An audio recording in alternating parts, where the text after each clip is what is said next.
O Senhor esteja convosco. Proclamação do Evangelho de Jesus Cristo, segundo Mateus. Naquele tempo, os fariseus ouviram dizer que Jesus tinha feito calar os saduceus. Então, eles se reuniram em grupo e um deles perguntou a Jesus para experimentá-lo: Mestre, qual é o maior mandamento da lei? Jesus respondeu: Amarás o Senhor teu Deus de todo o teu coração, de toda a tua alma e de todo o teu entendimento. Esse é o maior e o primeiro mandamento. O segundo é semelhante a esse: amarás ao teu próximo como a ti mesmo. Toda a lei e os profetas dependem desses dois mandamentos. Palavra da salvação.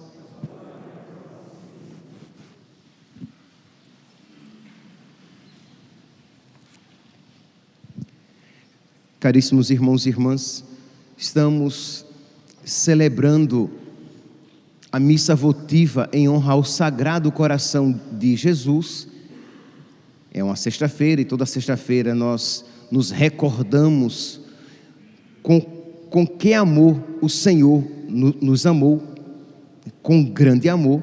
Pois bem, então é providencial que o Evangelho de hoje nos fale a respeito do amor a Deus. Jesus é digno de ser amado. Então é importante que nós aprendamos a amá-lo e a amá-lo cada vez mais, para que possamos viver este mandamento: amar a Deus com todo o coração, com toda a alma e com todo o entendimento. Meus irmãos, já de cara nós percebemos que nós somos incapazes de viver este mandamento. E quando nós olhamos para o nosso coração e vemos quanta mesquinhez, apego, preguiça, imperfeição, falhas, pecados, pouca disposição em amar a Deus com generosidade, aí é que nós vemos mesmo quão incapazes somos.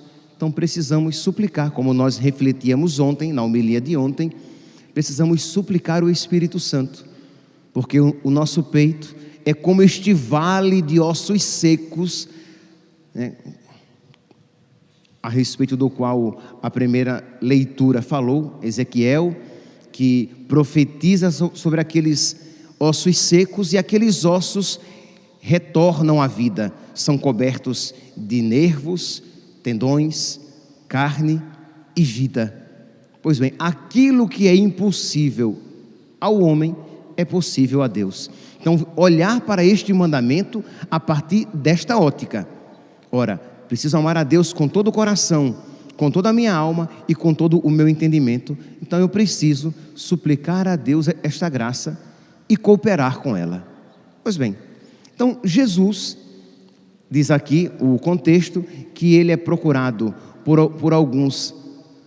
Ele tinha feito calar os saduceus, e os saduceus eram os sacerdotes judeus. Então os fariseus eram os teólogos, eram os catequistas, eram os pregadores da palavra. Enquanto os saduceus ficavam no templo, os fariseus ficavam na sinagoga. No templo, os sacerdotes oferecendo o sacrifício. Na sinagoga, os fariseus explicando a palavra. Pois bem, diz que Jesus teve um embate com os saduceus e os fez calar. E agora os fariseus procuram Jesus. E diz aqui que para experimentá-lo, perguntam: Mestre, qual é o maior mandamento da lei? Imagine que os judeus tinham leis rituais, leis processuais, os mandamentos. E Jesus então resume tudo isso em dois mandamentos apenas: amar a Deus e ao próximo. A primeira tábua, vocês lembram? Os 3 primeiros mandamentos da lei de Deus referem-se a Deus.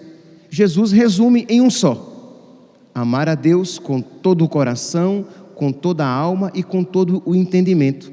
E a segunda tábua, os 7 outros mandamentos referentes aos homens, Jesus resume em apenas um mandamento: amar o próximo, né, como a si mesmo.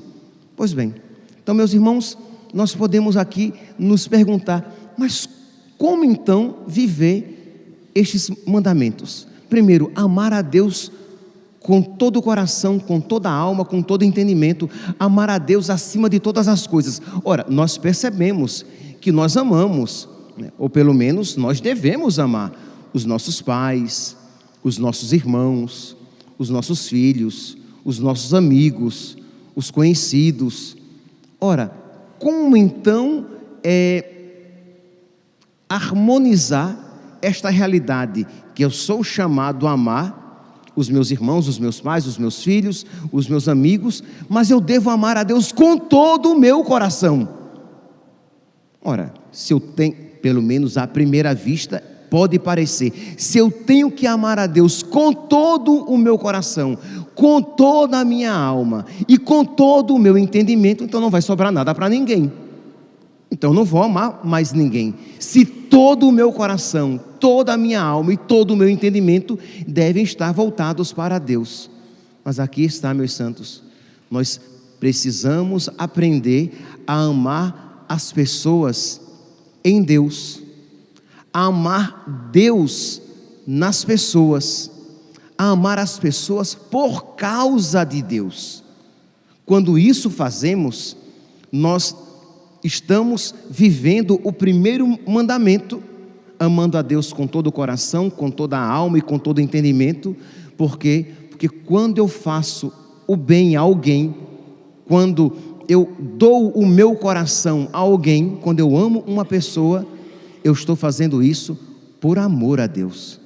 Eu estou fazendo isso por Deus. Eu estou amando Deus naquela pessoa. Afinal de contas, o próprio Jesus isso nos ensinou quando disse: eu tive fome e me deste de comer, eu tive sede e me deste de beber, eu estava nu e me vestiste, doente e preso e foste me visitar.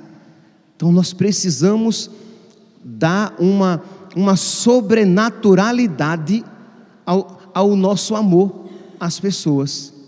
Então, quando você dedica o seu amor aos seus pais, você fazer isso porque você quer agradar a Deus, porque você está honrando a Deus com aquele amor que você dedica aos seus pais, ao seu esposo, à sua esposa, aos seus filhos. Então, se isso você viver, você estará vivendo este primeiro mandamento, amando a Deus acima de todas as coisas, com todo o seu coração, com toda a sua alma e com todo o seu entendimento. Então aqui nós vimos o princípio, mas a aplicabilidade não é tão simples assim, porque a nossa tendência é querer, quando amamos, querer amar as pessoas por causa delas mesmas. Então, se ela é gentil, eu a amo. Se ela faz por onde merecer, eu a amo. Se ela me é simpática, eu a amo. Mas se ela não for simpática, se ela não for gentil, se ela não fizer por onde merecer, eu não a amarei. Ora, se assim é o movimento do seu coração, se assim são as suas disposições, você não está amando por causa de Deus, porque até o inimigo deve ser amado, porque de alguma maneira Deus nele está. Até o inimigo, até aquele que me deseja o mal, deve ser amado, porque eu estou fazendo isso não por ele, ele em si não merece, mas Deus se agrada disso. Então, por causa de Deus, eu farei isso, e eu vou amá-lo em Deus, e eu vou amar Deus nele. Percebe que aqui, meus santos, nós sobrenaturalizamos, inclusive, os nossos afetos.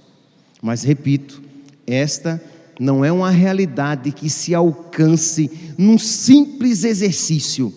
Sim, nós precisamos nisso nos exercitar, mas é um exercício que inclui a presença do Espírito Santo, presença sem a qual a finalidade não será atingida.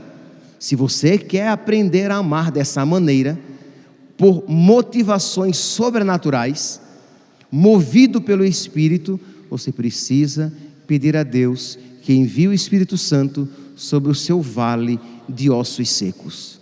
Reconheça, meu santinho, que o seu coração é mau, que o seu coração é fraco, que o seu coração é carente dessas disposições, porque as boas disposições às vezes até surgem, mas sempre por causa da graça, mas tão rapidamente desaparecem. Então pedir a Deus que é bom, né? Imagine, já que hoje estamos celebrando a missa em honra ao Sagrado Coração de Jesus, recordar isso, a bondade de Deus.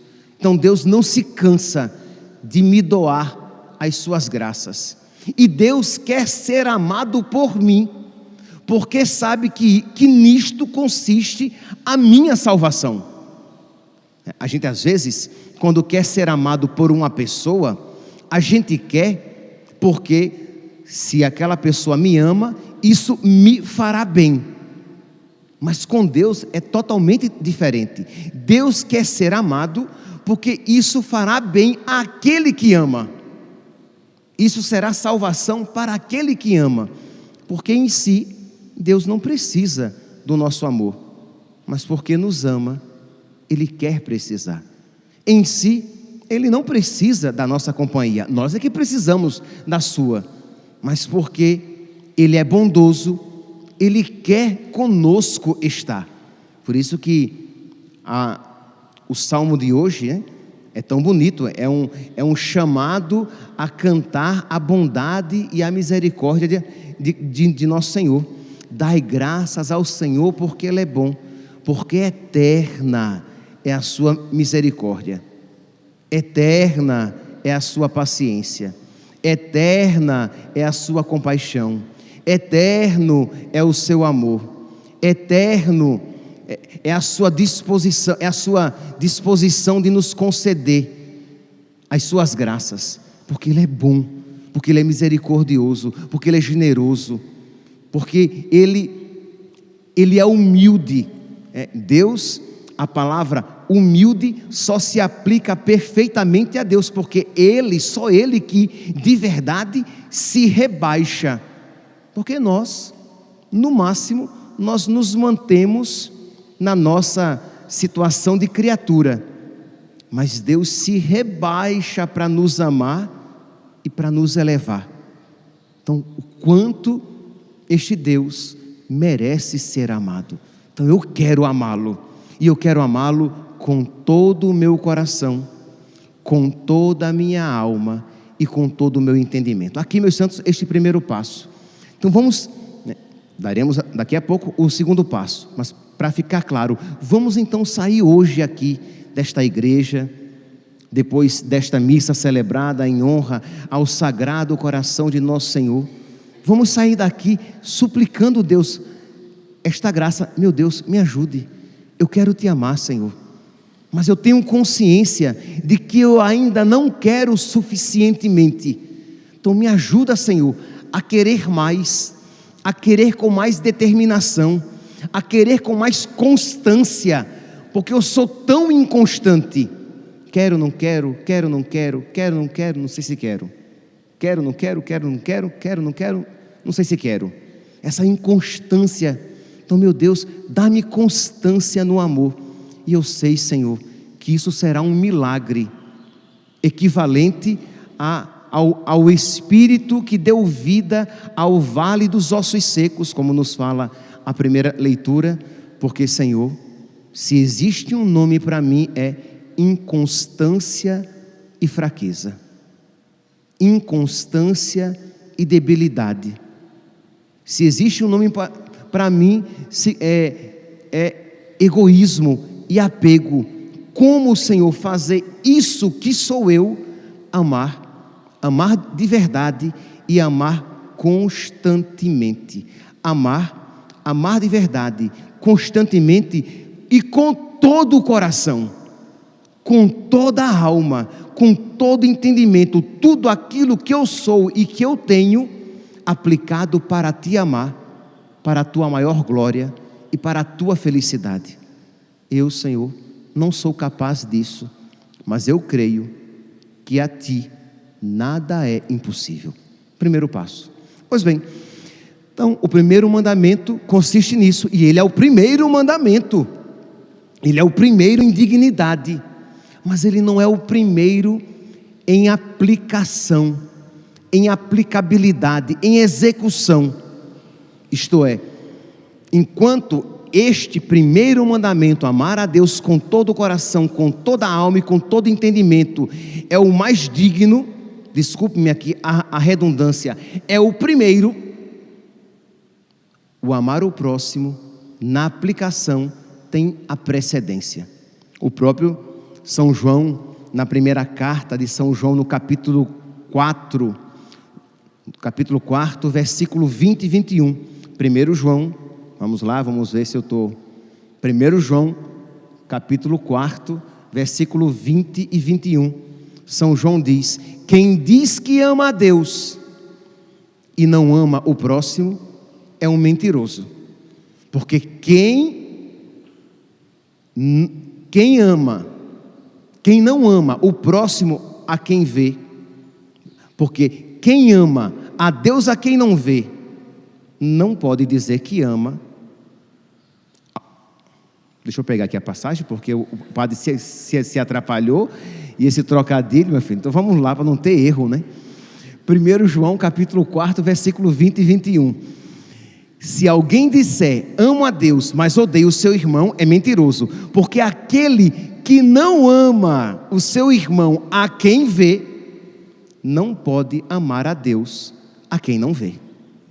Então, meus santos, aplicar. Então, de uma maneira bem prática, como é que nós podemos dizer isso? Ora, você diz que ama a Deus, né? A quem você não vê. Aí você vem à missa, você reza, você faz novena, faz a quaresma de São Miguel, mas para que este amor seja verdadeiro, precisa haver a confirmação no seu amor ao próximo.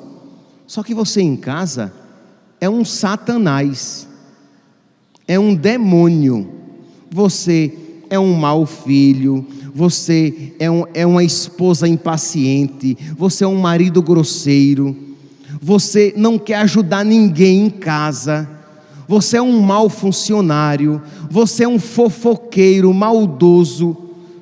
Quer dizer, como assim a sua religião é verdadeira? Como assim você ama a Deus?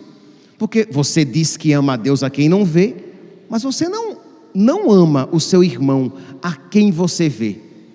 E diz então, lendo, para não errar de novo, que fica feio errar duas vezes, diz então São João: se alguém disser, eu amo a Deus, mas maltrata o seu irmão, é um mentiroso. Então percebe aqui, meus santos, o quanto os dois mandamentos estão interligados. Então, quando a sua mãe diz, vá lavar a louça, você vai por amor a Deus. Você diz, eu vou, porque eu sei que isso agrada a Deus. Sim, isso será amor à sua mãe, mas percebe, é primeiramente na execução amor à sua mãe, mas a causa final, você está fazendo aquilo por amor a Deus.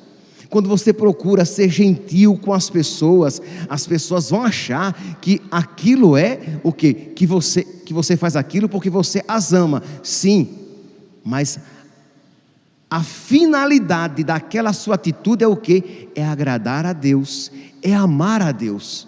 Quando você procura perdoar aquelas pessoas que machucaram você faz isso porque isso alegra a Deus, porque eu quero amar a Deus de volta, que tanto me perdoou.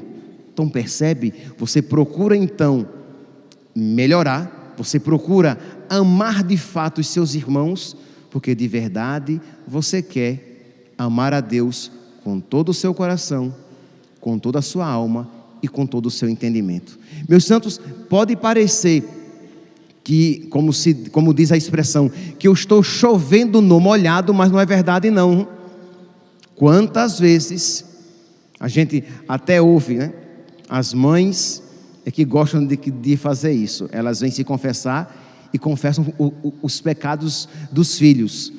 Ou esposas ou maridos vêm se confessar e confessam os pecados da sua esposa ou do seu marido, dizendo: ah, padre, o senhor o vê na igreja, né?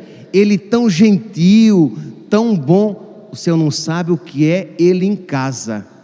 É um demônio, padre. É um esposo horrível, impaciente, grosseiro, reclama o tempo todo. Ah, padre, ele é tão bom na igreja, mas em casa é assim. Isso é tão triste, meus santos. Isso é tão triste. Porque embora você tenha atos de piedade, você tenha atos religiosos, você pareça amar a Deus, mas você não ama de fato. Por quê? Porque você maltrata o seu irmão. E quem diz que ama a Deus a quem não vê, e maltrata o irmão a quem vê, é um mentiroso. O seu amor não é verdadeiro. Meus irmãos, peçamos a Deus, né? Cada um olhando, não há como dizer isso e não se encontrar um pouco em algumas dessas palavras. Eu mesmo falando para vocês, estou pensando em mim. Então não há como não se encontrar. E aí cada um vê quão secos somos, isto é, um vale de ossos secos. Quanta debilidade, fragilidade e indisposição de amar de fato. Então peçamos o Espírito Santo, que Ele venha em auxílio da nossa fraqueza, para que Ele restaure aquilo que está morto em nós, para que nós aprendamos a amar a Deus com todo o nosso coração, com toda a nossa alma e com todo o nosso entendimento, e por causa de Deus, amar os nossos irmãos, mesmo aqueles que nos são mais difíceis. Louvado seja nosso Senhor Jesus Cristo, para sempre seja louvado.